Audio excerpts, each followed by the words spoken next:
Welcome to the Style Sports Hub, presented by UF Health Medical Group Orthopaedics. Hey everybody, welcome to the SportsHub podcast presented by UF Health Medical Group Orthopaedics, Plaza Lincoln, and Plaza Cadillac. I'm your host, Kyle Coppola. Today we are on with Wildwood Youth Baseball coach Dale Delpit and Shawn Smith, an assistant coach with the Wildwood program. Thank you guys for both coming on. Yes, sir. Glad to be here. You guys are coming off of a heck of a season. First, before we get into the in-depth piece of what this is, I want to congratulate you guys on a fantastic season. I mean, that Wildwood team, the Wildwood teams that you did coach were fantastic. The 10U team had a good year. The 12U team, of course, we'll get to that in a little bit. But how's the general consensus about the season? I mean, I know it didn't end the way that you guys wanted to, and we'll get into why in just a little bit. But what was the general consensus of the kids and the parents right now? I think everybody had a great year. The boys worked hard. They proved themselves time and time again. Very shocked how it all ended. Very disappointed, I guess, to say the least. And just surprised. The rug got taken out from underneath of them, and nobody can explain why, which is what's so upsetting about it. And we'll get into more of that as well, because we want answers, of course, and hopefully this doesn't happen on either side. Again, whether you're on the Sumter side, whether you're on the Wildwood side, in between, everything. Can you give us, Coach Delpit, sort of like a timeline of what happened to lead to the disqualification of the 12U team at Wildwood? So the All-Star team essentially comes together once the regular season ends. We practice for maybe 6 weeks. Then that leads up to the district tournament, which takes you into state. They showed up. First things first is you get your books in order, get all that together. It's then turned into a district commissioner. Our books passed with flying colors. Got granted access that we were able to play the tournament. No problems with age. At the time, no problems with addresses, anything like that.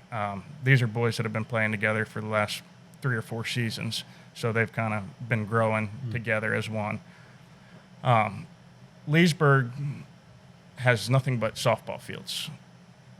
Fruitland Park doesn't have a league. That's primarily where most of the kids were from, was Leesburg, Fruitland Park, and Lady Lake, and a couple Wildwood kids in the mix. Wildwood has the nicest facilities, so that was the best option. And therefore, we all played in Wildwood.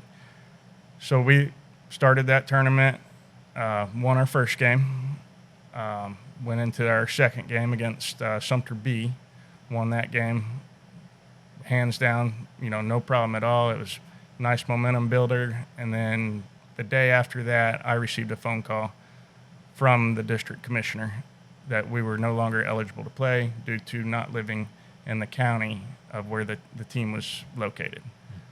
I was completely unaware of this rule. There is geographical boundaries. It says that you have to abide by, approved by the state of Florida. However, those geographical boundaries did not exist. There was nothing in writing for any proof.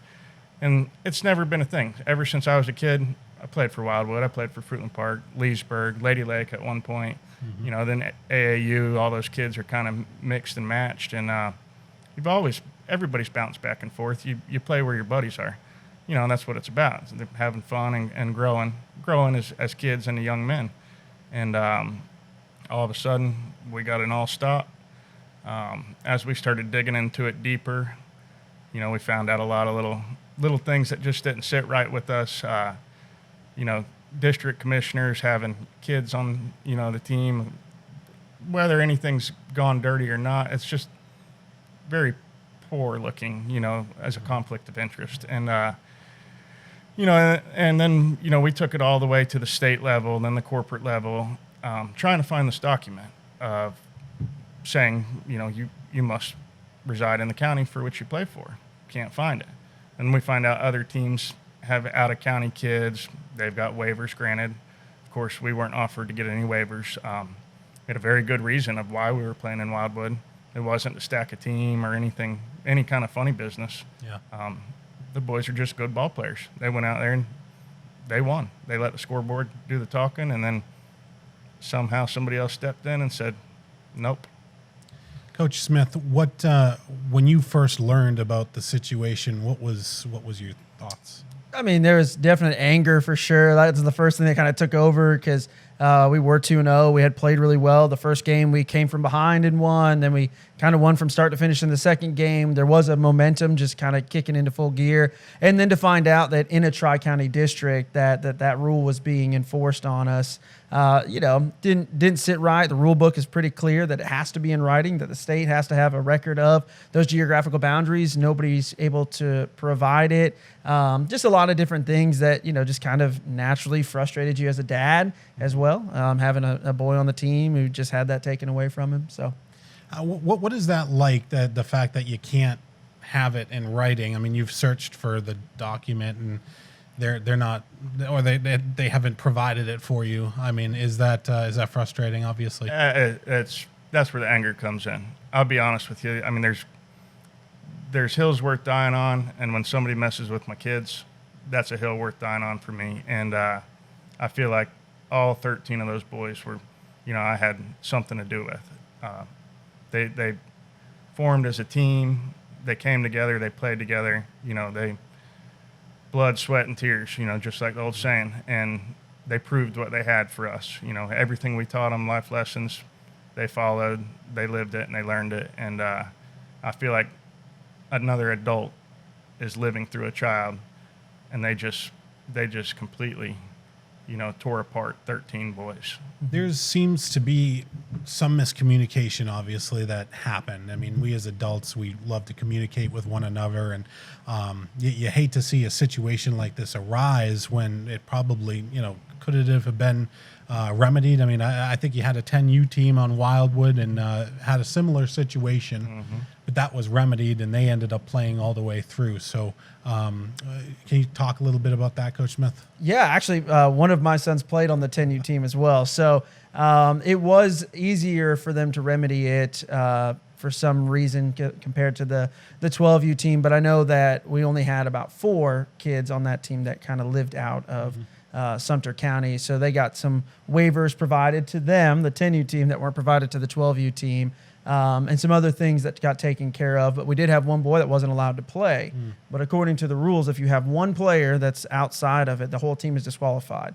But 10U was allowed to continue playing, but 12U was not. So there's a lot of, even the 10U coaches were a little frustrated in that as well. They were all caught off guard when it happened to them. So, but they got to play. They got to finish out their season. Didn't go the way that they had hoped, but they did get to finish it. So I was happy for my son that did play on the 10U team. Yeah, and I obviously didn't totally get to finish the season for the 12U team, but the 10U team did get to finish their season.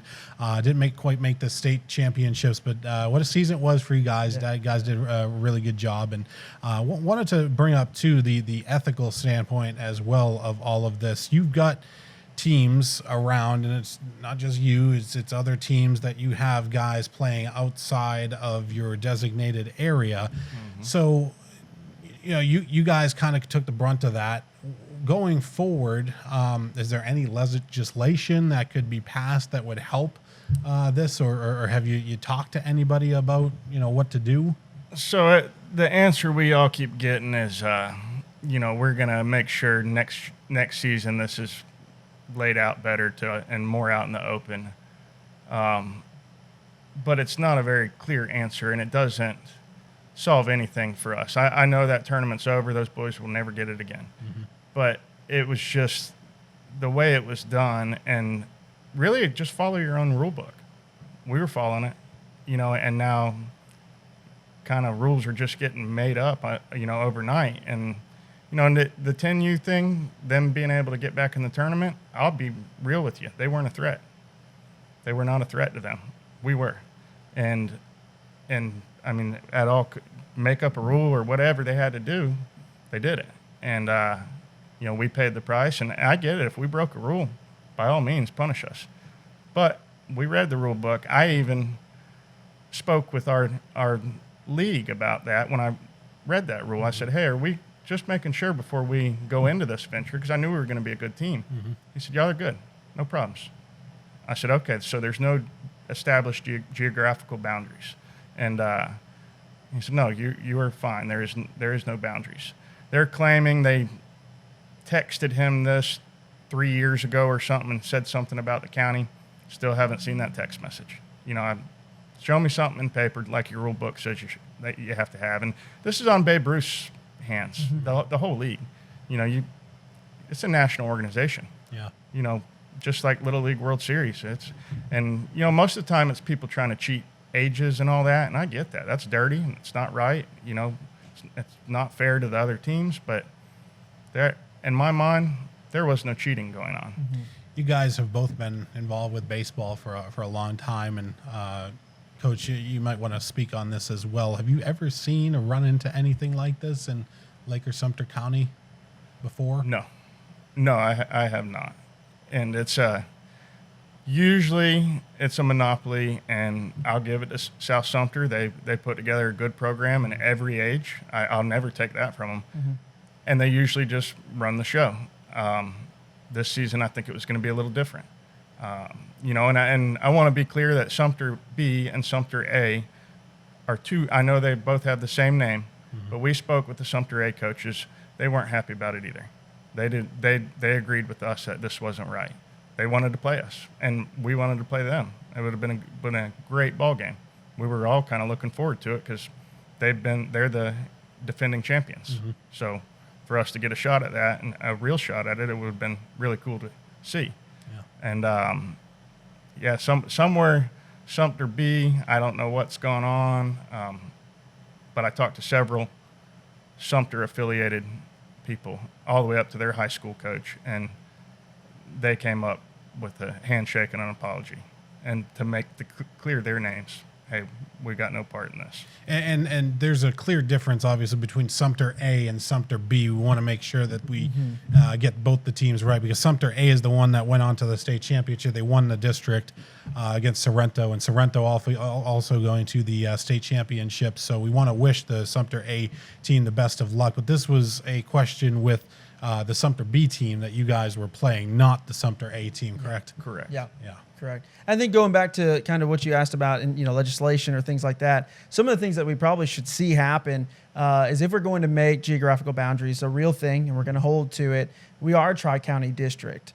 I think it's really difficult with the way that people's jobs are, the way that people live in one spot but have to drive to another. It's easier for their kids because they go to school. All these different things. I really think that we should open up the geographical boundaries, that anybody can play it, any team inside of the district. So if you live in Wildwood, but you work up, in the northern part of the villages, it might be easier for you to play in Bellevue, but you can't because that's Marion County. You can't do that. So there's a lot of different things that could probably happen. We know in Lake County, a lot of folks want to go play for Sorrento. They want to play for Mount Dora. Well, why? Because they're good ball clubs and they put, good teams out there. Well, then that hurts Leesburg, that hurts Tavares, that hurts Eustis. A lot of these teams that get hurt by people who are willing to travel to take their kids to go play. All right, well, then let's make rules. You got to play within the city in which you live in. Like, let's make a defined rule that really holds everybody accountable going forward. And we're going to talk more of that and defining rules when we return. We're going to take a short break here on the Sports Hub. We'll return with more with Wildwood Youth Baseball next.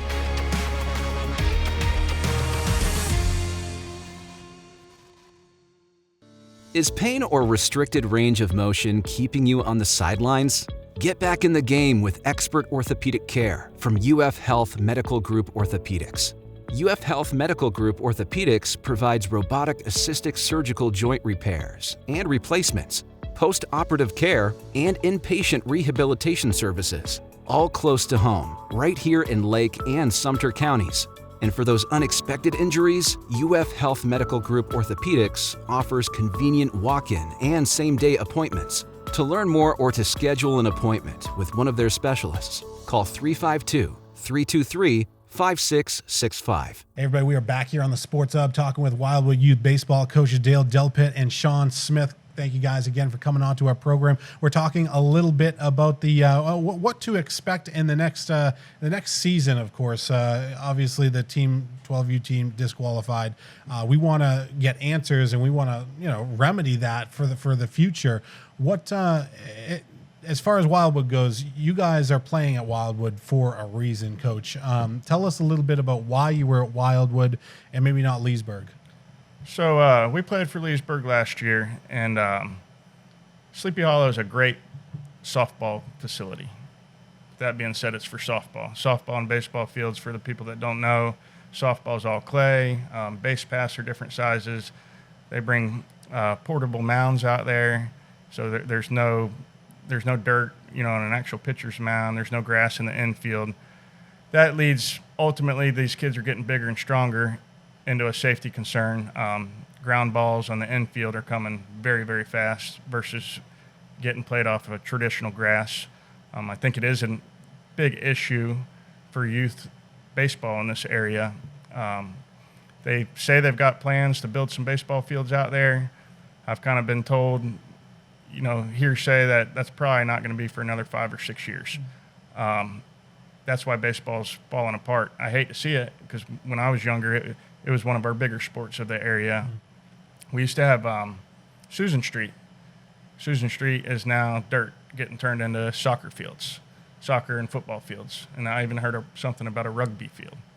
Don't even know anybody who plays rugby, but I guess we're building one. That was a decent little complex. Matter of fact, when I was 11, we hosted the state tournament there. And I liked them, but my son happens to be a very talented baseball player with potentially a big future ahead of him. And I want him playing on a baseball field. Mm-hmm. So you mentioned, obviously, the safety concern. Safety is a concern, Coach, when you think about, obviously playing on a softball field as opposed to a baseball field. And, that's obviously a big question. Why do you think that the state wouldn't put kind of an emphasis on that, as far as why you guys were in Wildwood as opposed to other areas? I mean, there's still, I guess, a silver lining in there. Well, I think a lot of it has to do with folks in Lake County and where they go play. So you're going to invest money into the places where the higher talented, players and teams are being put together, and that's what we're seeing. And Leesburg just has not had a strong baseball program in a long time. So all the funding has just gone other places inside of Lake County, and that's what's hurting. But if we could invest money, there's so many people that would drive down from Lady Lake and Fruitland Park to play right there at Susan Street. I mean, that would be a much closer location for a lot of those folks, as opposed to going all the way out to Sleepy Hollow. And I think that's what led to some of those folks coming down to Wildwood and just playing it somewhere that was closer, and a great facility. Brandon's done a great job of maintenance and prepping it, and the mounds. I mean, he's done a really good job of prepping that for a good baseball season. Yeah, and I know that Susan Street's going to be undergoing some renovations here, which is exciting in the future, and hopefully that I guess that comes after the Susan Street project. Once that wraps up, they're going to focus their attention over there, but that still doesn't, take you got to think about the next couple of years for your kids in the area as well, and what that's going to be like. And once they start doing the renovations on Susan Street, are any considerations being taken in the off season for these kids that have to potentially play elsewhere? So I've asked, and no concrete answers or anything in writing, but it's kind of just like, hey, we got a bunch of fields they can play on. But on a deeper level, that's not coming from a baseball guy, somebody who lived it and breathed it and played it, and I was lucky enough to play baseball all the way through college. I mean, it was something I got a lucky opportunity in life, and I really enjoyed it. So I have a great passion for it, and these kids got the same passion I had. That's why I really enjoyed coaching them, and they deserve it. They deserve to play where you're supposed to play baseball. And we couldn't get an answer from Leesburg. There is no, when Susan Street was still up, we would go there on the weekends and practice on Saturdays. The boys from Wildwood would come over. We'd meet even when we weren't playing together. It was like I said, it was a good little park to play at. But no, there has been to answer your question, no considerations for the near future. So in the time frame that I'll be involved in youth baseball, there'll be no baseball fields in my town. And I live in Fruitland Park. I'm about a mile from the Sumter County border where my house is. So it only made sense for me to make the shorter trip to the nicer field. The lack of baseball facilities in the immediate area, that's obviously a we want to see baseball succeed. It's America's pastime. And we've seen good baseball teams in the area. Of course, you had the Umatilla team that did amazing. South Sumter had a pretty good season. The Villages have their complexes down there. But with the lack of facilities in the area, what needs to be done to increase, to have more baseball fields readily available for these youth kids? The city's just going to have to put money into it. I mean, they're going to have to see that as a priority, see that it's a major avenue for a lot of kids to further education. I mean, baseball scholarship, it doesn't matter what school it goes to. That's free education. And if we can be a part of it by putting money into the city and putting money into these facilities, then you give a lot of these kids a really good opportunity to advance in life. Mm-hmm. And you guys as well, obviously, you won 2 games, and you were likely headed to the district championship to play against the South Sumter team. Had you have taken care of business with what you needed to do, they were going to let you play another game, or they were saying that they were going to let you play another game. What happened to that? So that was So I got a phone call from Tom Reddy, who's over charge of the whole state of Florida. And he said, hey, it is what it is on what happened, and he kind of made it sound like he was doing me a favor, doing the kids a favor. And he said, I'm going to let y'all play in that next game in the loser's bracket, but no matter what the outcome is, you're going to have to forfeit it for our second loss. And that didn't sit right with me. Those kids earned a spot in the winner's bracket, not the loser's bracket. And we're real big on not everybody gets a trophy. You win or you lose, especially at the all-star level. This isn't regular rec ball at this point, and they earned a spot in the winner's bracket. I wasn't going to risk injury. I discussed it with the other coaches and the team. I said, what do you guys think? Everybody was on the same page. No, sir, we're not playing unless we're playing in where we're supposed to be. And I agree with that decision. Then I get a call back from corporate Babe Ruth, and it says, I know that Tom told you can play in that game. I'm telling you can't. So there's some kind of miscommunication amongst the Babe Ruth organization. The first team we played, Kerrigan out of Ocala, we beat them. However, they did not count us as a forfeit for them. So they got eliminated they took a little side, spray from this whole deal as well. Mm-hmm. If you're not going to count our win against Sumter B, you shouldn't count it against Kerrigan as well. And they should have get invited back into the tournament. I mean, there should have been kind of an all-stop, let's figure this out. Mm-hmm. If we're eliminated, we were supposed to be eliminated. Mm-hmm. Yeah. None of our wins should have counted, or losses. And it was – they had to pay a price too, because they would have been in a totally different seed. I think the biggest price that got paid, unfortunately, was the children that were involved in this, the students. They didn't ask for any of this. It's unfortunate that this happened on all levels, no matter where you're at. It's a terrible situation for those kids, because, like you said earlier in the show, those kids are never going to get that opportunity back, especially the kids that were part of that 12U team, because they're going to go right into high school and then continue their careers as well. So was it tough having to tell your kids what was kind of happening? I think it was.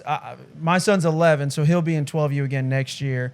But the reality set in for him that all these buddies that he was playing with this year for Wildwood, 12U, were not going to be back next year. And it wasn't just because of the geographical boundaries. It was just simply because they were all 12. Mm-hmm. So he's going to be playing with a whole new group of kids next year, which is fine. It's part of baseball.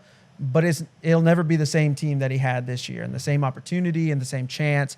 So it was tough, because he just really enjoyed it. He was learning a lot from Coach Dale's son. Coach Dale's son is a year older, is a little bit more of a seasoned pitcher, but man, they were a 1-2 punch. They were leaning on each other. They were showing each other how to battle through things, getting bases loaded and learning how to just continue to focus on the pitch count. Don't worry about this. Don't worry about, and they just won't ever get that again. And so I think my son's kind of realized that and hates that he doesn't get that opportunity to play with those boys. What are your ideas for the future to remedy this whole situation? What's the easiest thing that can happen to make sure that this does not happen again? So there's nothing that I physically can do. We tried. We went and spoke with lawyers. We called everybody we could call. Babe Ruth's organization is going to have to fix this. They need to be clear, and the simplest remedy is follow your own rule book. Coaches need to educate themselves more. I learned a lot through this whole ordeal. I thought I knew the rule book like the back of my hand. Learn something new every day. I made a lot of phone calls to the local area coaches. None of them knew this existed. So they're all the ones that will stay in 12U. They will be doing their due diligence and their homework a little better next year.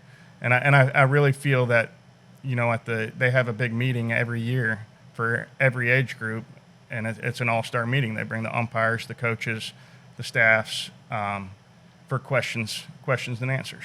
They go over everything. This was never discussed. Definitely, I think it will be discussed in the future. But what other little loopholes are there? It makes me wonder. How many aces up the sleeves do coaches have that somebody might not know about? Yeah. That's the part that I would have never thought. I read the rule book. Okay, there's no boundary established. We're good. And turns out, we weren't. So I think that's really how to fix it, is just being transparent, clear, having some integrity, and be honest with yourselves. Somebody needs to hold themselves accountable for this. If I would have done wrong to my team, I'd raise my hand and say, I'm sorry. That's how we raise our players. If you do wrong, hold yourself accountable, move on, learn from it, and keep battling. But, I can't raise my hand in this case because I don't feel that I've done wrong here, and I don't feel that they've done wrong or our league has done wrong. It's somewhere the ball got dropped, and it would be nice if that team got an apology. Yeah. That's the least they could do. I'll be coaching again 12U next year, and I've already got the rule book. I've got it all printed out. I've been reading it myself to make sure that I'm up to speed on everything, to make sure that that this team that does get to play next year will be in accordance with all the different things that they're going to put. But I do think our state and district commissioner need to sit down and make sure that they're on the same page, that we're all in agreement, because there's a lot of guys that are higher than us that are going to be asking a lot of these questions about what happened and why it happened. But I also think that there needs to be an understanding that Monday, when all of our books are green lighted, that we can't wait until that Thursday to make a decision on rosters. I think that needs to be set in stone at this meeting that they'll go into this fall, where they say once the books are approved, they're approved. Because that was something that the county commissioner told us was, well, I told your director that he needed to get some things in line. Our director's like, no, we didn't hear any of that. We didn't know any of that. We would let you play, but we knew that there's some things that need to be worked out. You let us play until what happened on the field. We never should have played if the rule is the rule.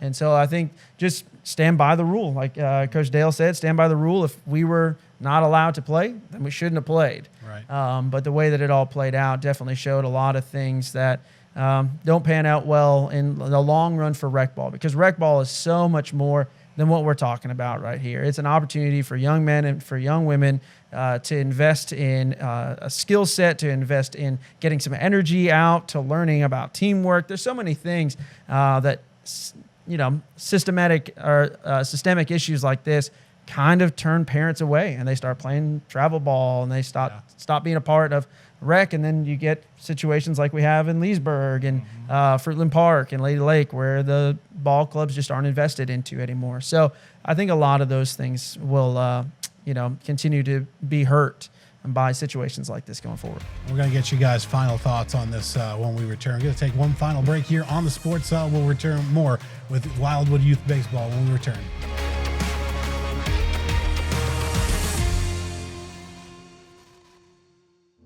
You pay what we pay during the Lincoln Employee Pricing Event. Save up to $7,000 on select Corsair and Aviator models, up to $9,000 on 24 Nautilus, or up to $20,000 on remaining 24 Navigators. While supplies last, also enjoy special financing on 24 Corsair Hybrid.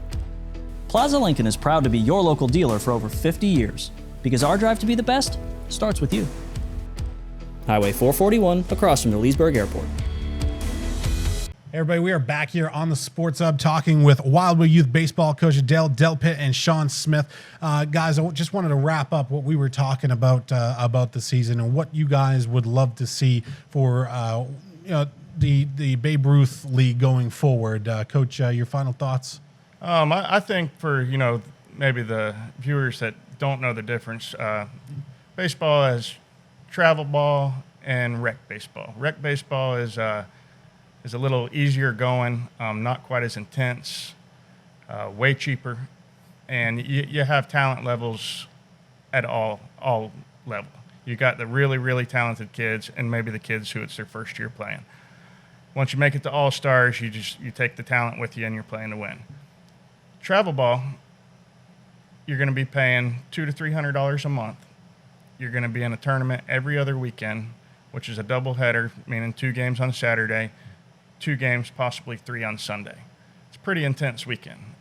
We played in a lot of travel tournaments, guest playing, a couple of the kids, they're just getting picked up for the weekend. And I'm going to tell you, they're always far away. Seems like day 2, you got a 7 a.m. game and a 2-hour drive. And it's intense. And the money just keeps pouring out. So Babe Ruth wants to attempt to keep rec ball alive. Things like this need to be, addressed and taken care of. And transparency to the crowd, because right now the crowd's pretty upset at rec baseball, and you'll read the comments all the time and travel ball posts and all that. That's why we left rec ball. That's why we left rec ball. And now I kind of taste it myself, and I kind of see it. Feels like kind of a corrupt system at some point, and why not just pay some money? You can put a team together and go play baseball. We're as long as you qualify for the age, doesn't matter. Would you, for rec ball, we want to see it succeed down the pipeline too, because not everybody can afford to do what Coach was talking about. We want to make sure that the kids continue to be able to play at that level and compete at a fair level as well. What needs to be done?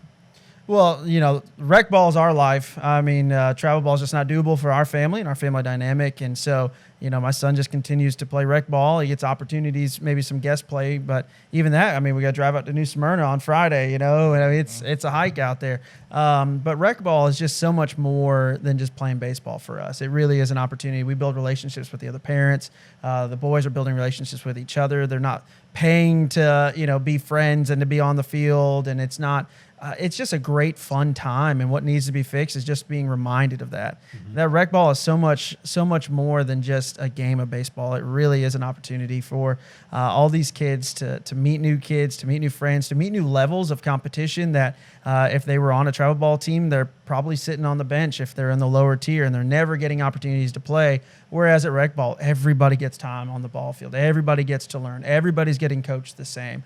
And I think if we continue to go down this path, we'll lose that opportunity for the family dynamic, for the kids that just, never really thought about baseball as anything more than just an opportunity to go outside and have some fun and try something new and all of those things. So, what was the best moment this season for each of you? Just whether it was seeing the kids have fun or what was the best moment for you? I think winning that Cobra tournament. You asked about our record, and we said 2-0. I forgot about the whole Cobra season. But watching the boys go in there, we started that out kind of slow, and watching them grow as a team, realizing can't just be one person out there to win this game. We need 9 ball players to come together, and we watched them through each game, and they started molding, and they started adapting to each other's ways. They started feeding off each other.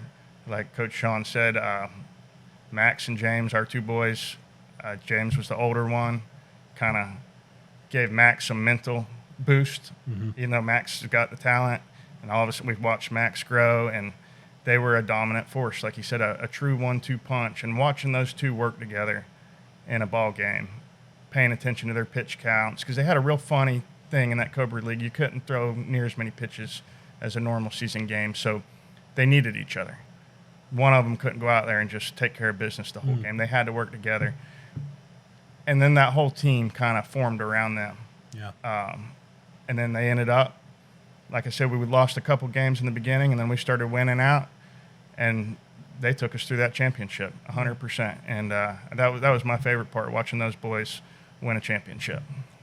I'll be your coach. I think just the All-Star tournament in itself, the game against Scott Kerrigan, we were down. Max went out and didn't have his great game pitching. Another kid came in, closed it out. They played great defense. They got their bats hot. They came back. They won it, carried it over into the Sumter B game, and just won from start to finish.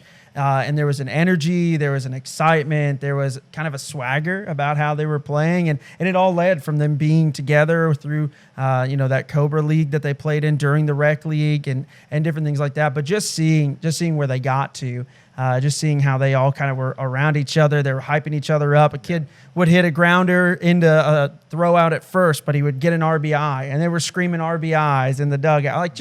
They really built a great relationship together. They learned how to play baseball the correct way together. And they were just, they covered each other's backs. So it was really, really cool to watch them for the games that they did get to play in that All-Star tournament.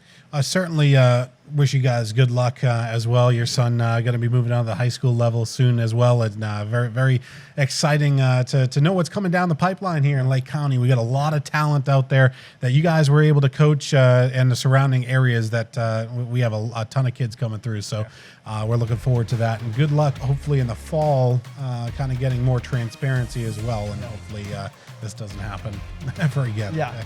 Yeah. Well, I appreciate you guys coming on. I want to thank our partners, UF Health Medical Group Orthopaedics, along with Plaza Lincoln and Plaza Cadillac. I'm Kyle Coppola. Thanks for watching. We'll see you on the next edition of the Sports Hub next week. This has been the Style Sports Hub, presented by UF Health Medical Group Orthopaedics.